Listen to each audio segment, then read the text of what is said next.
Welcome back to middle education. जिस video का बेसब्री से इंतजार था वो वीडियो अब आपके सामने है। सबसे ज्यादा कमेंट कि प्लीज सर इंग्लिश का बूस्टर डोज जल्दी लाइए, इंग्लिश का क्वेश्चन आंसर हमें याद करना है, वो याद नहीं होता है, लेकिन अगर जल्दी से बूस्टर डोज आएगा तो हमें बहुत हेल्प होगी। मैंने तुमसे प्रॉमिस किया था, मैंने कल वीडियो में प्रॉमिस किया था कि कल आपको जल्दी ही बूस्टर डोज देखने को मिलेगा। एंड फाइनली अब बूस्टर डोज तुम्हारे सामने है। मैं लास्ट में यही बोलूंगा, अगर तुमने 100% बूस्टर डोज के सारे क्वेश्चन को प्रिपेयर कर लिया, जो तुम्हारा पेपर 75 नंबर का रहेगा ना, ये सरल हो जाएगा और यहां से तुम्हारा 75 में से आसानी से 70 नंबर आने वाला है। बूस्टर डोज में वो सभी क्वेश्चन रख दिया हूं जो तुम्हारे एग्जाम में देखने को मिलेगा। तो चलिए फिर बिना टाइम वेस्ट किए हम करते हैं वीडियो को शुरू और बूस्टर डोज के सारे क्वेश्चंस को समझते हैं, कौन कौन सा आएगा और कौन कौन सा हमें तैयार करना है। तो ये रहा क्लास 10th इंग्लिश सब्जेक्ट का बूस्टर डोज। सबसे पहले इंग्लिश के पेपर की बात करूं तो रहेगा आपके 4 सेक्शन में, ABCD। सेक्शन नंबर ए में reading skill, section number B में writing skill, section number C में grammatical portion and section number D में टेक्स्ट बुक। यहां से क्वेश्चन आएगा। हम बात करेंगे सेक्शन नंबर ए का। सेक्शन नंबर ए में आएगा 2 पैसेज और एक पैसेज रहेगा 5 नंबर का, दूसरा पैसेज रहेगा 5 नंबर का। सर ये पैसेज कहां से आते हैं ये भी बताओगे आप? बिल्कुल बता दूंगा पैसेज कहां से आते हैं। देखो, पैसेज ज्यादातर ना वो अपने से उठा करके देते हैं इंटरनेट की सहायता से, ना तो वो किसी बुक से देते, ना तो किसी परीक्षा अध्ययन परीक्षा बोर्ड या फिर कोई गाइड से। तो पैसेज के लिए तुम परेशान मत हो, इसका ट्रिक समझो कि पैसेज को सॉल्व कैसे करना है, पैसेज को उड़ाते कैसे हैं। अगर तुमने ये समझ लिया तो पैसेज फिर कहीं से भी आए तुम्हें डरने की बात नहीं है। तो तुम्हें ये समझना पड़ेगा एंड फिर भी तुम्हें प्रिपेयर करना है। तो जो प्रैक्टिस सेट मैं प्रोवाइड करा रहा हूं अपने चैनल में, तो उन दोनों प्रैक्टिस सेट के पैसेज को देख लो। बहुत ज्यादा चांसेस है, हाईली लगभग 98% चांसेस है कि वहीं से देखने को मिले। ठीक, तो प्लीज जाकर के प्रिपेयर जरूर कीजिएगा। आगे बढ़ते हैं। नेक्स्ट प्रश्न क्रमांक 2 कह रहा है कि एक आपको नोट मेकिंग भी पूछेगा। ये कहां से देगा? तो ये भी आपके प्रैक्टिस सेट से या फिर क्वेश्चन बैंक से दे देगा। ठीक है, क्वेश्चन बैंक से, क्वेश्चन बैंक जो गवर्नमेंट जारी की है वहां से देख सकते हो। आगे आते हैं प्रश्न क्रमांक 3, पिक्चर गाइडेड कंपोजिशन। अगर मैं इसकी बात करूं तो फिट एंड हेल्दी के ऊपर आएगा और पिकनिक के ऊपर आएगा। फिट एंड हेल्दी का एक चित्र देगा, ठीक है, और बोलेगा इसके बारे में लिखो। और पिकनिक का एक चित्र देगा, कुछ बच्चे पिकनिक में हैं, खाना बना रहे हैं क्या और घूम फिर रहे हैं, उसके ऊपर लिखना होगा। तो ये क्वेश्चन देखने को मिलेगा। आगे बढ़ते हैं प्रश्न क्रमांक 4, write application to your principal. अपने प्रिंसिपल को एक पत्र लिखो। क्यों आपको चाहिए TC या फिर SLC मतलब स्कूल लिविंग सर्टिफिकेट। तो ये चीज आपके एग्जाम में देखने को मिलेगा। आगे बढ़ते हैं। 5वां नंबर कह रहा है right application for issue books from school book bank. मतलब आप चाहिए स्कूल बुक बैंक से तुम्हें एक पुस्तक, तो एक पत्र लिखना है। किसको लिखना है? प्रिंसिपल साहब को लिखना है। नेक्स्ट कहता है 6वां number, inviting him to attend the marriage ceremony of your sister. अपने दोस्त को इनवाइट करो, इनवाइटिंग हिम फ्रेंड, ठीक है, inviting him friend to attend the marriage ceremony of your sister. आपके बहन की शादी हो रही है, या फिर सिस्टर के साथ पर ब्रदर भी लिख सकता है, ठीक है, ब्रदर भी लिख सकता है भाई।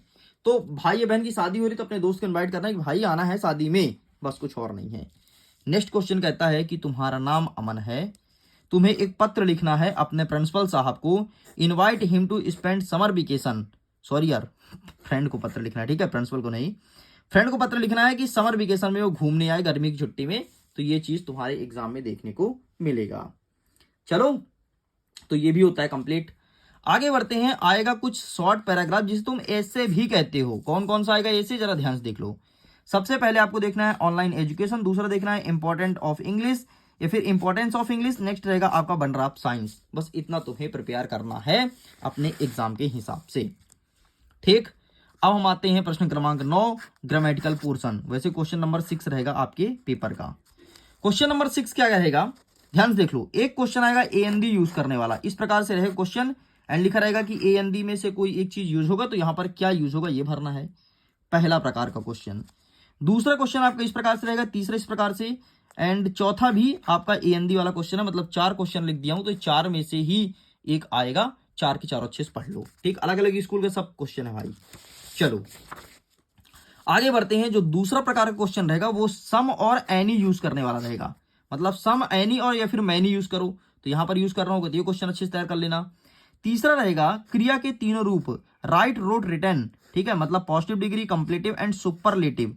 इन डिग्री का यूज करने वाला एक क्वेश्चन आएगा, कक्षा 11वीं में भी आता है ये, और तुम्हारे में भी आएगा। नेक्स्ट ये देखो, फिर से पॉजिटिव, कंप्लीटिव एंड सुपरलेटिव आ गया, ठीक है। फिर से देखो वही वाला क्वेश्चन आ गया, तो ये वाला क्वेश्चन देखने को मिलता है। नेक्स्ट कहता है सिंस, फॉर और फ्रॉम यूज करने वाला आएगा। इट हैज बीन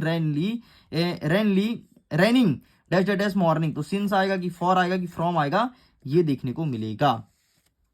आगे बढ़ते हैं, प्रश्न क्रमांक 10, डू एज डायरेक्टेड, ठीक है। सबसे पहला क्वेश्चन आएगा चेंज इनटू नेगेटिव। एक सेंटेंस देगा, उसे बोलेगा नेगेटिव में सेंटेंस में चेंज करो, 100% आएगा, 100%। नेक्स्ट कहता है दूसरा प्रश्न आएगा चेंज इनटू इंट्रोगेटिव। इंट्रोगेटिव में चेंज करने वाला क्वेश्चन आएगा, ठीक है, इसे इंट्रोगेटिव में बदलना है, ये वाला देखने को मिलेगा। नेक्स्ट कहता है rewrite the sentence using so that. अब सो और दैट का यूज करके सेंटेंस को रीराइट करना है, मतलब अगेन जमाना है, ये वाला क्वेश्चन देखने को मिलेगा। नेक्स्ट कहता है use if in place of unless, मतलब इस इफ के स्थान पर अनलेस का यूज करो, ये वाला क्वेश्चन देखने को मिलेगा। या फिर अगर ये नहीं आ रहा ना, तो तुम्हारे में वाला आएगा कि अनलेस के स्थान पर इफ का यूज करो, ये वाला भी देखने को मिल सकता है। एंड नेक्स्ट कहता है combine the sentence using who का यूज करके सेंटेंस को जोड़ना है, तो ये क्वेश्चन देखने को मिलेगा। तो ये क्वेश्चन अच्छे से प्रिपेयर कर लो, फोटो खींच लो, अच्छे से तैयार होना चाहिए, बस अच्छे से तैयार होना चाहिए, बस मैं इतना ही बोलूंगा क्योंकि यहां से क्वेश्चन आ रहा है। चलो तो यहां तक होता है खत्म। अब हम शुरू करेंगे एक ऐसा चीज जिसे कहते हैं Q&A, मतलब क्वेश्चन एंड आंसर।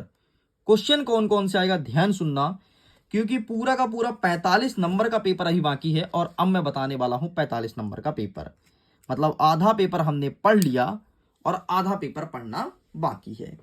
तो चलो फिर शुरू करते हैं। इस पेज को मैं साइड कर देता हूं, ठीक है, और क्रमशः फटाफट फटाफट सारे क्वेश्चन को देखते हैं। सबसे पहले हमारा प्रश्न क्रमांक 1 कह रहा है कि what did Lencho hope for, ठीक है, लेंचो को किस बात की आशा थी, ये देखने को मिलेगा। नेक्स्ट कहता है why did Lencho compare the rain drops to, ठीक है, रेन ड्रॉप्स मतलब लेंचो पानी की बूंद से कैसे कंपेयर किया था, ये देखने को मिलेगा। What did the post master do to help Lencho, post master ने लेंचो का हेल्प कैसे किया। नेक्स्ट कहता है वेयर डिड द, ये वाला क्वेश्चन देखने को मिलेगा। नेक्स्ट कहता है व्हाट वैल्यू डिड मैंडेला, ये वाला क्वेश्चन देखने को मिलेगा।